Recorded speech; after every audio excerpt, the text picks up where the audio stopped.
pouco tempo atrás, um amigo meu me procurou num sábado de manhã na igreja e disse assim: eu preciso que você vá visitar o meu filho. Eu notei que ele anda falando sozinho dentro do quarto. E aquilo, 2, 3 meses eu perguntava para ele: nada, pai, não, eu estava vendo televisão, eu estava vendo isso e aquilo. E aí, essa semana a coisa foi ficando mais desesperadora. À medida em que ele falava sozinho no quarto, eu comecei a perceber que ele estava negando e evitando ir à igreja.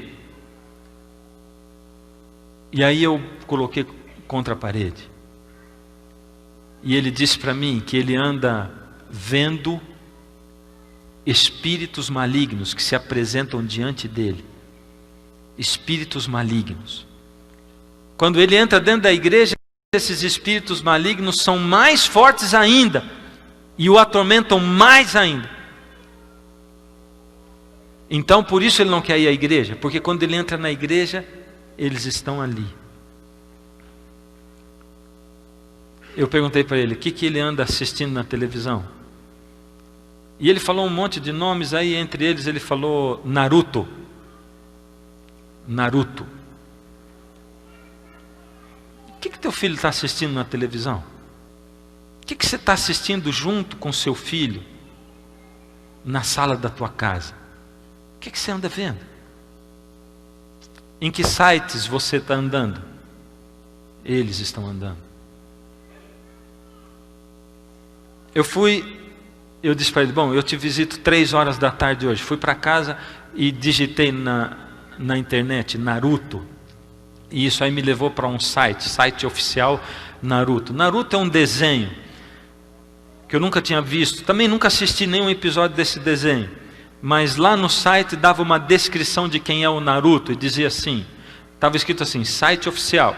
Ele dizia: Naruto é um adolescente, ele quer provar para a aldeia dele que ele é um ninja de verdade. Então, ele, há um tempo atrás, uma raposa demoníaca de 9 caudas, chamada Kyuubi, ela veio para derrotar a aldeia do Naruto, mas o mestre, não sei das quantas lá, selou essa raposa demoníaca dentro do Naruto. Olha o termo, selou. A palavra de Deus diz que nós somos selados pelo Espírito Santo de Deus. A linguagem ali que eles usam é: selou uma raposa demoníaca de 9 caudas dentro do Naruto. Como o Naruto não pode se livrar dela, porque ela está selada dentro dele, o Naruto conversa com essa raposa demoníaca e negociou com ela e disse assim: já que eu não posso me livrar de você, você vai pagar aluguel para morar dentro de mim. E o aluguel é o seguinte: você me dá o seu poder e você vai poder morar dentro de mim, já que você está morando aí. Então quando o Naruto começa a lutar e a força dele não é suficiente, essa raposa demoníaca, ela tira uma cauda que funciona como um terceiro braço, que funciona e que luta independente da vontade do Naruto, é o que diz o site. E quando esse terceiro braço também não está dando conta, mais um, no segundo braço que ela tira para fora e começa a lutar, diz o site, o olhar do Naruto começa a mudar. A partir do 4º braço, ele começa a se transformar numa raposa demoníaca de 9 caudas, numa Kyuubi, como diz aquilo ali. Isso é uma cena de possessão demoníaca. Eu li isso para o garoto. Eu cheguei na casa do meu amigo e disse assim, falei com o rapaz e disse: você já leu o que diz a descrição do site oficial sobre o Naruto? E ele disse: não. Achei o máximo, mas ele disse não. Então eu vou ler para você. E comecei a ler tudo isso que eu falei para vocês.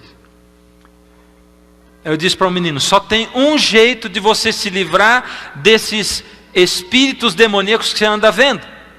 E o único jeito de você se livrar deles é o seguinte: você tem que se livrar de tudo que é Naruto, arrancar as revistas, tudo que você tem, se livrar de assistir isso na TV. Você tem que se livrar do Naruto também no seu computador. Apaga tudo, acaba com tudo. Você tem algum selinho, encaderna alguma coisa, acaba com tudo. Se livra de Naruto na sua vida. Esse é o único jeito. Se você quiser, eu estou disponível 24 horas. Você me chama, eu venho aqui, ajudo você a queimar o que você tiver de revista, de livro, de adesivo. Eu ajudo você. Nós vamos orar, os seus pais vão fazer uma dedicação sua de novo. Nós vamos fazer uma cerimônia de entrega sua para Deus de novo. E você vai cortar relacionamento com Naruto. E aí o rapaz olhando para mim diz assim: eu não posso. Por que você não pode? É porque eles já me disseram que se eu cortar o relacionamento com Naruto, eles vão me possuir. Você só tem duas chances: ou você se entrega totalmente ao inimigo, ou você rompe com ele e se liberta nas mãos de Jesus. Isso já faz quase um ano que aconteceu. Eu estou esperando esse garoto me telefonar até hoje. Me mudei da cidade e ele não me procurou até hoje. Aliás, há um tempinho atrás, uma psicóloga, minha amiga minha, disse assim: pastor, eu estive conversando com fulano de tal que me procurou para um tratamento. Aí quando eu disse para ele: o seu tratamento deve ser, não é psicológico, isso é um problema espiritual. Você já procurou um pastor? Ele disse: sim, eu procurei o pastor Fernando, e eu estou conversando com o senhor, o que o senhor achou? Eu disse isso para ele. A gente está tentando fazer tratamento psicológico de certas coisas que nós escolhemos colocar na nossa vida, na nossa casa, na nossa família. Esse homem não se tornou um endemoniado assim de uma hora para outra. Ele foi permitindo com que o inimigo entrasse na vida dele em diversas áreas. E aí o inimigo entrou de tal maneira que precisava de ter uma legião de demônios dentro dele para tomar conta de todas as áreas da vida dele que ele deixou serem dominadas pelo inimigo. O inimigo está rondando a sua casa e a sua vida. Ele deseja tomar conta de tudo. Como você pode entender o plano de Deus para a sua vida se você está exposto o tempo todo, e a sua família, a filosofias que o inimigo tem colocado através de filmes, de novelas, de desenhos? Como é que o demônio entra na vida de alguém? Como é que é? De repente ele se aposta assim? Ninguém é dominado pelo inimigo, a não ser que permita. Não existe uma possessão demoníaca, permissão da própria pessoa. E como nós permitimos? Não existe nenhum pecado que acontece assim: aconteceu, de uma hora para outra. Não, existe um processo. Todo pecado começa dentro da nossa mente, do nosso pensamento. É por isso que a nossa oração constante tem que ser: Senhor, purifica os meus pensamentos. Purifica a minha alma, limpa a minha mente, Deus, de pensar coisas que não devem ser pensadas, de olhar para onde eu não posso olhar. O inimigo não chega de uma hora para outra e arromba a porta do seu coração e entra sem a sua permissão. Não, de maneira alguma. Ele atrai você. Ele vai colocando diversão, ele vai colocando entretenimento, ele vai colocando sabores em lugares diferentes da sua vida e vai atraindo você.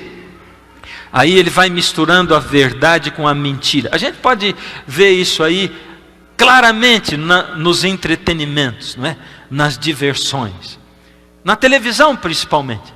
Você começa assistindo um programinha bem ingênuo, e depois você começa a assistir outra coisa, e você vê, se você parar num momento da sua vida e dizer: puxa, antigamente eu assistia só tal coisa, por que agora eu estou vendo isso, isso e isso também? É porque você foi abrindo mão, você foi sendo transformado aos poucos, e você foi deixando entrar dentro do seu pensamento, da sua mente, do seu coração, o inimigo, e ele foi tomando conta de partes e de áreas da sua vida.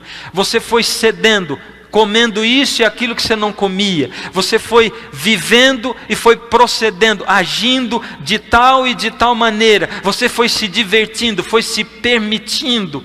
E aos poucos o inimigo vai tomando conta de pontos da nossa vida. E eu parei agora. Porque, queridos, eu tenho visto que na maioria das vezes, um cristão se torna cristão, vem para dentro de uma igreja, E os grupos que mais pressionam as pessoas para não estreitar o relacionamento com Jesus e não honrar Jesus como eles precisam, são os grupos que estão dentro da igreja. Existe alguém pressionando você dentro da igreja, um grupo de amigos pressionando você, para você não adotar a alimentação que você precisa adotar, para você não adotar o vestuário de acordo com você precisa adotar, para você não fazer no sábado à tarde as coisas que você precisa fazer. Não se engane, o inimigo vai andar sempre ao seu redor, buscando você. Ele vai sempre procurar um ponto na sua vida, quer seja por pressão de sociedade, de amigos, sejam amigos fora da igreja ou dentro da igreja. Ele vai sempre pressionar você com filosofias humanas, com pessoas que vão tentar entrar na sua mente, os sábios humanos, os que se dizem sábios, mas o Senhor, para ele a sabedoria do homem é loucura. Por isso que para os homens a sabedoria de Deus é loucura, porque as duas coisas não se encaixam. O Senhor Jesus deseja ser o Senhor e o Deus da sua vida. Ele deseja ser o Senhor e Deus do seu lar, do seu negócio. Ele deseja ser o Deus e Senhor de toda a sua vida e tudo que envolve a sua vida, dos seus filhos, da sua família, da sua casa. Ele deseja ser o Senhor.